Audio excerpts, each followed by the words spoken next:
자, 그다음에 이 논쟁이 좀 있어서 이야기 한번 해보려고 합니다. 어제 그 민주화의 원로들이 탄핵보다 임기 단축 개헌하자 긴급 제안했거든요. 이 이야기를 한번 잠깐만 토론 한번 해볼게요. 윤석열 임기 단축해야 된다. 2년으로 단축해야 된다. 사회 각계 원로들 떠나섰다. 근데 요즘에 지금 이 논쟁이 시작되고 있어요. 탄핵이냐 임기 단축이냐. 근데 사실 쓸데없는 논쟁입니다. 네. 그 이야기는 이따가 설명을 드리고 교수들까지 지금 윤석열 퇴진이라 시국선언이 밖에서 이어지고 있고요. 저건 못 막는다니까? 끝났어 이미 이제.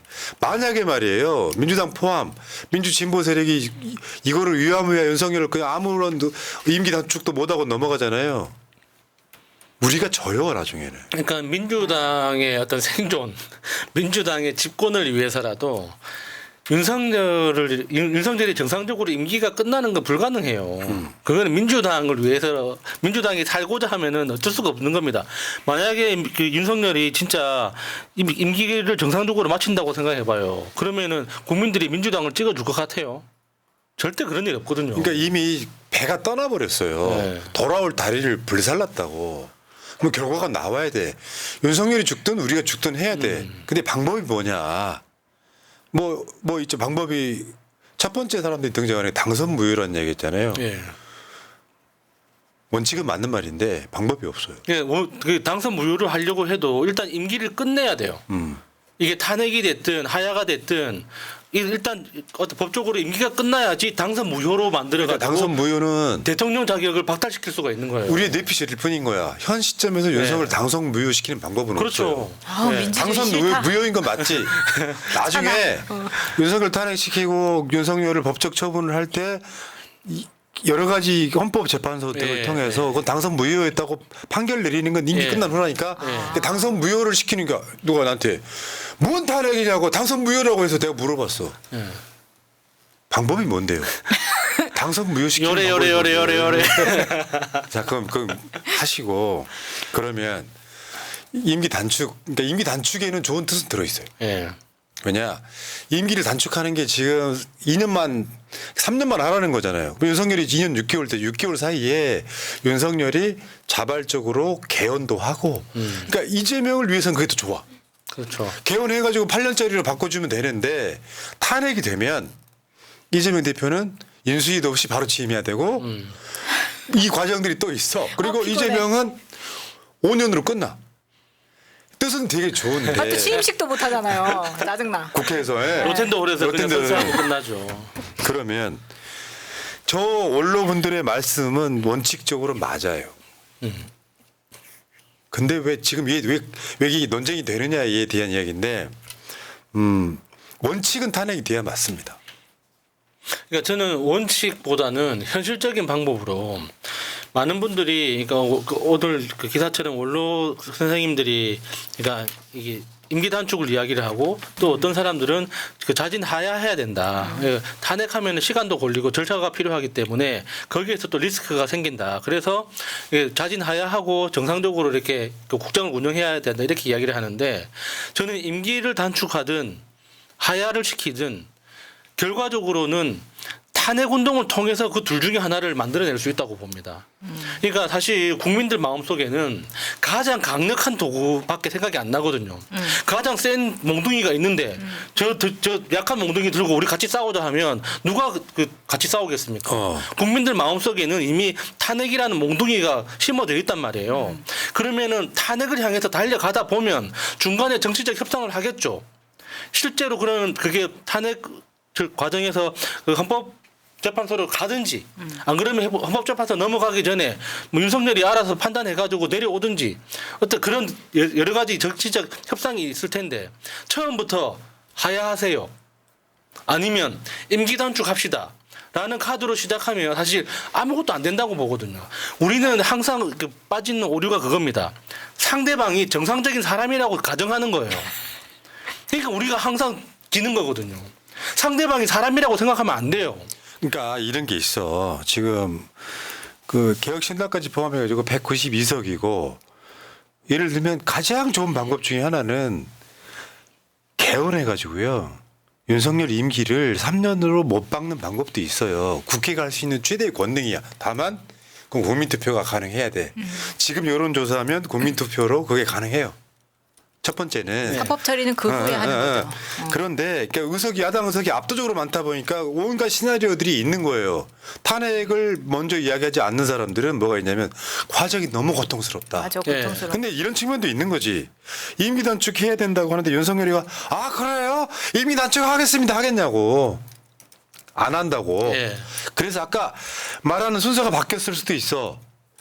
여론이 이렇게 안 좋고 나라가 총체적으로 개판이고 비선이 준동하고 부정부패가 만연해. 그래서 일단은 윤석열한테 하야하라는 운동을 해.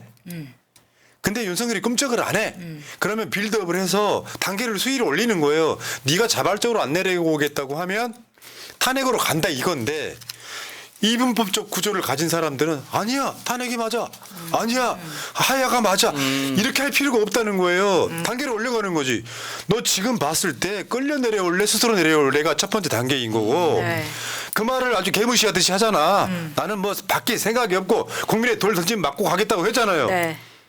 그래갖고 이게 계속 빌드업이 되면 그래 네가 안 내려고 하겠다고 하면 이제 탄핵 가자 이렇게 해야 나머지 200석이 안 되는 가운데 동조하는 국회의원들이 나온다는 원리를 설명해 주는 거예요. 둘 중에 하나 이렇게 하면 안 돼. 다 이게 동원이 돼야 된다고. 그러니까 저는 충분히 저도 그 의견에 동의하는데, 그러니까 저는 그 탄핵이라는 말을 쓸 때 언론들이나 정치인들이 헌정 중단이라는 표현을 같이 씁니다. 근데 저는 그 말에 반대하는 거예요. 그러니까 탄핵 자체가 대한민국이 정상적으로 작동하고 있다는 뜻이거든요. 헌정이 중단됐다는 건 대한민국이 완전히 멈춰선다는 뜻이에요. 근데 대한민국이 그렇게 됐습니까? 박근혜 탄핵된다고 대한민국이 멈춰선 적이 있어요? 그러니까 탄핵이라는 건 대한민국의 헌법이라는 이 그 장치가 거대한 장치가 제대로 작동하고 흘러가고 있다는 뜻이거든요. 그러니까 헌정이 진행되고 있는 거예요. 근데 왜 그게 중단되는 겁니까? 대통령이 하루라도 없으면은 대한민국이 사라져요? 한덕수 있잖아 이미. 그러니까 시계 준비하고 있다는 소문도 있던데.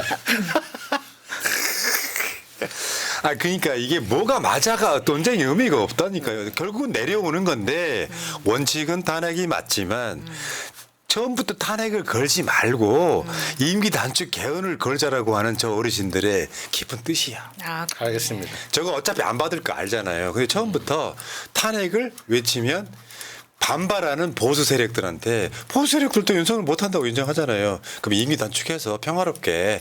근데 정치적 그런 약속은 예를 들면 이제 협상을 한다고 쳐. 그럴 리도 없겠지만 그러면 평화롭게 내려오시면 사법 처리는 좀 면해 드릴게요. 뭐 이렇게 한다 그러면 그 약속을 지킬 수 있을 것 같아요. 불가능해. 국민들은 윤석열 내려오는 순간 죽이자라고 덤빌 거예요. 선생님은 용서하시지만 제가 용서를 못합니다. 이렇게 그런 거요. 그런 거요.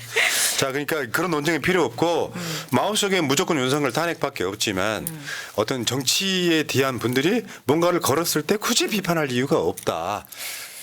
그래서 제가 그 열심히 박근혜 탄핵 때 집회를 나갔던 사람으로서 그 과정이 고통스럽다는 말을 알겠어요. 근데 그래서 두 번 다시 하지 않았으면 좋겠다. 어떠한 이제 조건을 내걸고 윤석열이 내려오게 되더라도 그 후에 사법 처리에 대해서는 국민이 용서하지 못한다. 저는 그 말에 정말 공감을 하는데 그게 뭐 질서 있는 퇴진이라던가 이런 이야기 많이 했었잖아요. 박근혜 때도. 네, 국민이 원하는 건 뭐냐면 질서 있는 퇴진이라는 말에서부터 좀 스트레스 받는 게 있잖아요. 이 사람들은 만약에 퇴진을 갑자기 막 무너져서 사람들이 막 배에서 쥐떼들이 막 떨어져 내려오면 국민의 마음은 그 앞에서 두두두두두두 하고 싶은 거예요. 니들 내리기는 원래 어디서 내려? 그런 거야. 그렇잖아요. 그래서 사실 그때 우리가 민주 총궐기 하면서도 백남기 어르신 그렇게 피해를 입었기 때문에 정말 완벽하게 피 한 방울 흘리지 않았던 혁명은 아니다. 촛불 행동이. 그렇지만 그동안 자비를 너무 많이 베풀었었기 때문에 지금 똑같은 고통을 겪고 있는 거라면 이번에는 정말 세게 한번 나가야 되지 않을까라고 맞죠. 생각하는 그러니까 겁니다. 어제 1일차 때 지금 민주 진보 쪽 정당들이 일제히 윤석열 탄핵하자고 일단 기자회견도 하고 외쳤습니다. 네. 어제 보심. 그런데 민주당 결정하는 순간 그게 바로 발사 버튼이거든요. 그러니까 그 토요일 날 집회에 사람들이 많이 나오냐 안 나오냐가 결정을 해요, 사실. 한번 생각해 봐요. 그쪽 그 지역에 최소 한 50만쯤 왔다고 생각해 보세요. 민주당 탄핵해요. 민주당도 누구보다 탄핵을 170석이야. 이것저것 다 합치면 190석이 넘는 야당들로 못할 건 없다고 생각을 하는데 민주당이 이 상태에서 장외 집회를 잡았는데 그 잡았는 게 몇 명 올까 보는 집회가 아니에요. 무조건 많이 가야 되는 집회를 잡은 거예요. 많이 오면 민주당 자체가 아 그래 뭐 우리는 뭐 그렇게까지 안 가려고 그랬는데 탄핵해야 되겠네 이렇게 되는 거예요. 사람 많이 나오는 게 중요하다. 맞습니다. 그래서 지금 어제 방송에 그러니까 언론사들이 헤드라인들이 이런 거예요. 이대로면 식물 대통령 그 다음에 자진 사퇴 탄핵뿐이다 이렇게 나오고 있는 거고. 그 최근에 10월달에 나왔던 경기일보 헤드라인 마음에 들어서 이회창, 윤석열, 한동훈 보수 괴멸의 현실화 서막. 이 명태균 게이트가 이제 막 한참 막 이슈가 되고 이럴 때 달았던 게 저는 굉장히 마음에 들었습니다. 실제로 우리가 윤석열 집권하고 나서 계속 제가 말씀드려왔던 이야기이기도 합니다. 윤석열이가 보수 집권하면서 당분간 뭐 한 2, 30년은 보수 집권 못할 가능성이 높다. 실력이 안 되니까. 박근혜 때 보셨고 윤석열 때 보셨잖아요. 그 전에 이명박이까지. 보수가 집권만 하면 이상하게 나라가 망해. 그래서 윤석열이가 그 방점을 찍어서 아까 그 문재인 대통령의 빅피처. 너 2년 반만 가서 해. 보수 괴멸을 시켜. 농담이긴 하지만 그렇게 받아들이시자 이런 거예요. 여기까지.